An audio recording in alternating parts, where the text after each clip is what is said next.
There is nothing as powerful as a changed mind. You can change your hair, your clothing, your address, your spouse, your church, your residence. But if you don't change your mind, the same experience will perpetuate itself over and over again, because everything outwardly changed, but nothing inwardly changed. There is nothing as powerful as a changed mind. Change your thoughts and you'll change your world. We cannot live a life of positivity when we have a thought life that is full of negativity. What are you choosing every single day to put into that mind of yours? I've seen people who had the education to go up, they had the gifting to go up, they had the talent to go up, didn't have the right attitude. And eventually, if that attitude, if that heart, if that invisible part isn't right, you can have all the talent in the world, but you will always end up getting spoiled by your own attitude. Yes, you'll get the opportunity. Yes, you'll get the job. Yes, you'll get the deal, but you won't be able to keep it because your attitude will corrupt every opportunity that life offers you and never saw it coming. If I want to change the direction of my life, I'm going to have to change my thought life. If you're jotting down notes, I want you to jot this down. My thoughts shape my world. If you don't like where you're at today, consider changing your thoughts and watch how that will change the direction of your life. Maybe the reason why you're at where you're at today is because your thought life is not where God wants your thought life to be. The battleground between God and the enemy, between right and wrong, between success and struggle, between destiny or that which is derogatory, is fighting for your mind. Because in your mind are your default settings. As a man thinketh in his heart, so is he. If you don't change it in your head, you can't change it in your life. I don't care whether it's losing weight. I don't care whether it's going after a job. I don't care whether it's being faithful and committed. I don't care whether it's being honest and true. It has to change up here or it won't change anywhere else. I change the direction of the way I think, then I can change the direction of the way I live. But Romans chapter 8, verse 6, this is New King James, it says this: for to be carnally minded is death. Carnally is a word that we don't use a lot now, but it means flesh ruled. To be flesh ruled, in the Greek it says it this way: to be flesh ruled produces death. It's talking about your mind and your thoughts. If you think thoughts of death, you produce death in your life.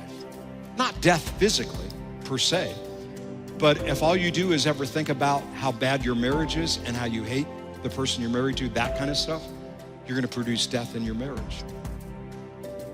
If all you're ever doing is thinking about how you hate your job, you'll produce death at your job. You might get fired and you don't even know why. What we put into our mind is vital. Paul says, to be carnally minded is death, produces death, but to be spiritually minded produces life and peace. I believe God wants you to have life and peace. I believe God wants you to have peace in your mind. And the only way that happens is I'm gonna grab onto what God says and put his thoughts in there. Because you know, in Luke chapter 6, Jesus tells us that our thoughts that we speak come out of our heart, and whatever your heart is full of, that's what's gonna come out. Watch what he says: a good man or woman brings good things out of the good stored up in his heart. An evil man brings evil things out of the evil stored up in his heart. Watch this: for the mouth speaks what the heart is full of.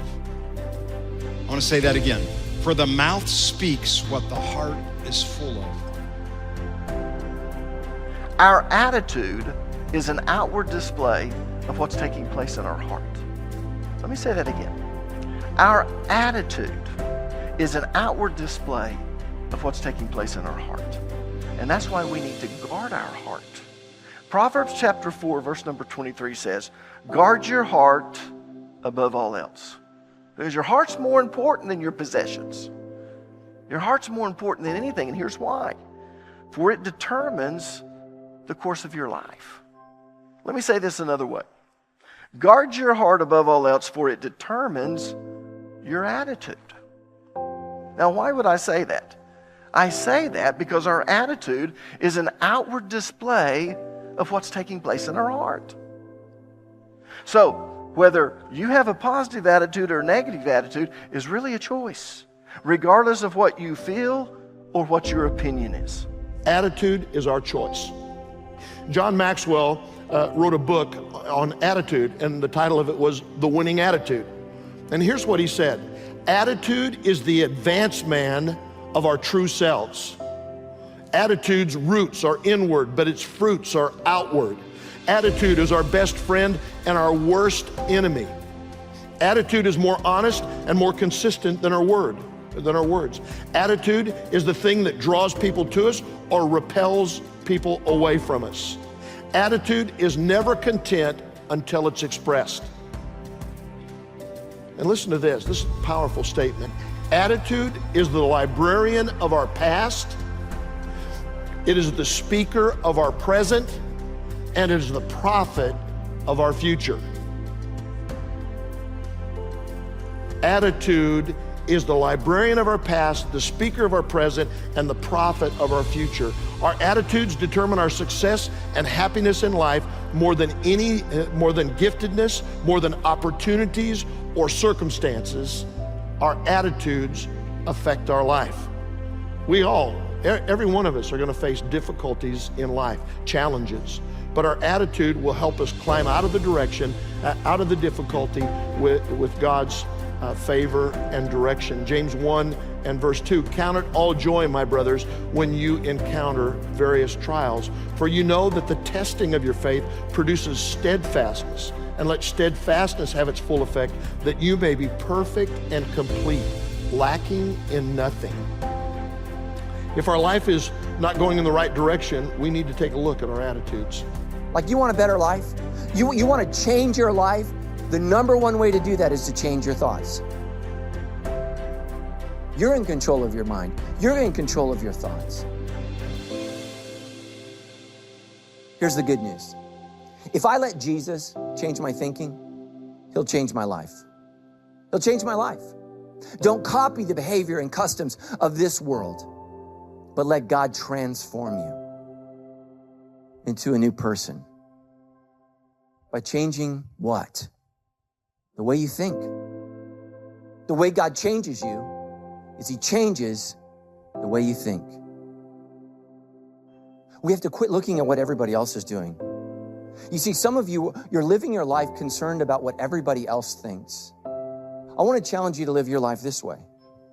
Live your life trying to think how God wants you to think. What does He want you to think? How does He want you to perceive the world? How does He want you to live? I'm sure you could come up with all kinds of ways and times you've been hurt, wounded, slighted, mistreated, or disrespected. Most of us got books. Books. I got books of ways I feel mistreated, ways I feel abused, ways, I feel picked on. But you know what? The Bible doesn't call us to make a list of the negative things that have happened in our life. The Bible actually calls us to make a list of the positive things. You see, nobody has to force you to remember the ugly. But Jesus wants to teach you how to remember the beautiful. What are the good things in your life?